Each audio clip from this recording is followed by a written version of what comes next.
नारायणगाव तालुका जुन्नर येथील व्यापारी असोसिएशनचे अध्यक्ष अभय दयाळ पाटे राहणार खोडद रस्ता बायपास चौक नारायणगाव यांच्या बंगल्याच्या दरवाजाच्या कडी कोंडा तोडून 2 ते 3 जणांनी जबरी चोरी केली आहे। ही घटना सोमवार दिनांक 19 रोजी 1च्या दरम्यान घडली। चोरट्यांनी बंद बंगल्याच्या दरवाजाची कडी कोंडा कटावणी सारख्या हत्याराने कापून बंगल्यात प्रवेश केला। पाटे कुटुंबियांनी नुकतीच नागपंचमी सणानिमित्त बँकेच्या लॉकरमधून दागिने काढून आणले होते। नागपंचमी झाल्यानंतर येणाऱ्या रक्षाबंधन सणानिमित्त हे दागिने घालून ते 2 दिवसांनी पुन्हा लॉकरमध्ये ठेवण्यात ठरले होते। मात्र बंगला बंद असल्याचे पाहून अज्ञात चोरट्यांनी त्यावर डल्ला मारला। या घटनेमध्ये सुमारे 32 तोळे सोने चांदीचे दागिने व रोख 1 लाख रुपये असा एकूण सुमारे 1 लाखांचा ऐवज चोरट्यांनी चोरून नेला आहे। ही घटना सीसीटीव्ही कॅमेऱ्यात कैद झाली असून चोरटे एका मोटरसायकलवर आले व बंगल्याच्या भोवती असलेल्या संरक्षण भिंतीवरून उडी मारून त्यांनी चोरी केल्याचे सीसीटीव्ही फुटेजवरून लक्षात येत आहे। या घटनेचा नारायणगाव पोलिसांनी पंचनामा केला असून आज सकाळी घटनास्थळी नारायणगाव पोलीस स्टेशनचे सहाय्यक पोलीस निरीक्षक महादेव शेलार आणि त्यांच्या सहकाऱ्यांनी भेट देऊन परिस्थितीची पाहणी केली। Bureau report Jhanjhavat news Narayangaon. दागिने आपल्या लॉकरमध्ये ते काय लॉक तोडून हे केलं ना ते बसतच नाही म्हणजे आता काय कोणीतरी पाळत ठेवून केलं असेल। हो मला तेच वाटतं पाळत ठेवून कारण कोणाची दुश्मनी शेतावर असलेले काही मजूर वगैरे असं काही नाही मग पाळत ठेवले असेल असा संशय कसा आता लॉक पाहून वगैरे कारण ते सीसीटीव्ही दिसतंय ना ते मुलं फिरताना 1-2 वेळा राऊंड झालेली दिसतात। त्यांचा काही चेहरा ओळखीचा दिसतो नाही एवढं स्पष्ट नाही कळत वरती पण आणि रस्ता केलेलं सगळं चला ते एकदा सगळं हे त्यामुळे आम्हाला खूपच वाईट वाटतंय। तुमचे दागिने मिळाले पाहिजे। आम्ही तुमच्या सोबत आहोत। आम्ही पण पोलिसांना भेटतो आणि प्रयत्न करतो आणि आम्हाला असं वाटतंय जवळपासचेच असणार आहे पाळत ठेवून केलेले। तुमचं नाव काय? अश्विनी। रात्री दिवसा फ्लॅट बंद होता। हो कुलूप लावून काय तुम्हाला काय सांगितलं? 12:40 नाही ठीक आहे 5-10 मिनिटं पुढे मागे असेल।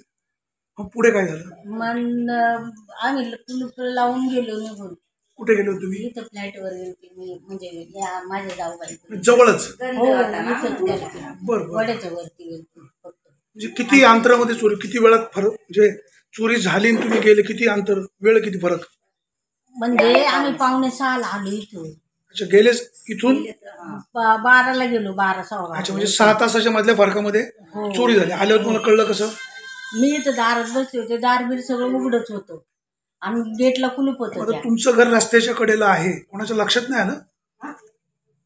मग तसं आता लक्षात दरवेळेस जातोय आम्ही निघून इकडे तिकडे त्याच्यामुळं काही एवढं हेच नाही वाटलं ना। बाहेर गेटला कुलूप तसंच होतं का? हो कुलूप उघडून मी आता आले पाठीमागच्या बाजूने आणि हे दार उघड होतं तर मला काय वाटलं हेच आहेत घरात सगळ्या लाईटी वगैरे चालू तर मी म्हटलं काही तो कोण आहे हो तुम्ही काय करताय वरती सगळ्या लाईटी चालू आहेत असं आहे तसं आहे तुम्ही खाली काय येत नाही। मग मला चक्कर आली 2 मिनिटं कसं तरी झालं आणि बसले खाली मी।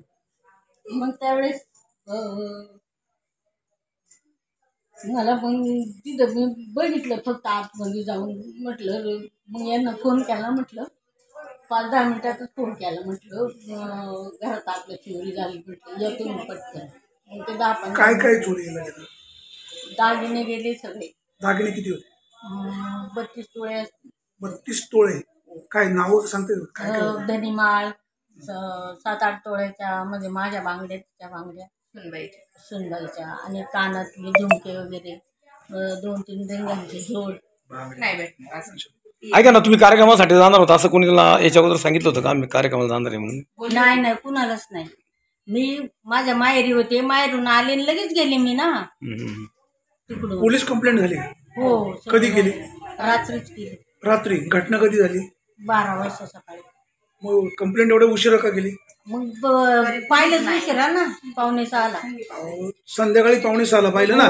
संध्याकाळी 5:45 नंतर 7, 8, 9, 10, 11, 12 पोलीस स्टेशन 24 तास चालू असतं। मग कीर्तीनं लगेच कंप्लेंट केली यांनी लगेच केली। माझा मुलगा इथं नव्हता तो तिकडनं आल्यावर मग त्यांनी ते निरगुडे कोण पोलीस आहेत ना त्यांना पण फोन करून सांगितलं। पोलिसांनी काय केलं?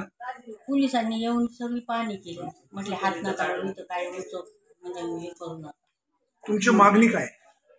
मागणीचं काय नाही बाबा, मला काय आता सुधारणार नाही. फक्त आमचं आम्हाला सापडून द्यावं एवढंच.